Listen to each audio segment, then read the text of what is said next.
বিসমিল্লাহির রহমানির রহিম। কুল ইন্না সলাতি ওয়া নুসুকি ওয়া মাহইয়ায়া ওয়া মামাতি লিল্লাহি রাব্বিল আলামিন।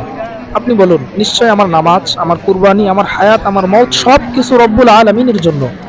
লা ইয়ানালাল্লাহা লুহুমুহা ওয়ালা দিমাউহা ওয়ালাকিন ইয়ানালুহুত তাকওয়া মিনকুম।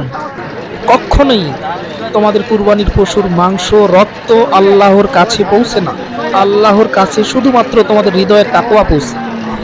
মান কানা লাহু সাআতুন ওয়া লাম ইউদহি ফালা ইয়াকরাবান্না মুসাল্লানা।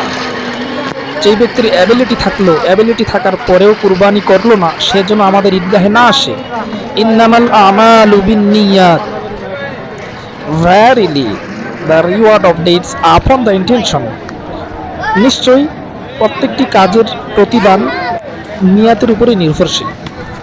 সম্মানিত ভিউয়ার্স, আসন্ন কুরবানির আমরা আমাদের নিয়াত পিউরিফাই করে নিব, ফ্রেশ নিয়াত করে নিব। শুধুমাত্র মহান আল্লাহ তাআলাকে সন্তুষ্ট করার জন্যই কুরবানি করব। আমরা যদি মহান আল্লাহ তাআলাকে সন্তুষ্ট করার জন্য কুরবানি করতে পারি, মহান আল্লাহ তাআলা আমাদেরকে অশেষ সওয়াব দান করবেন।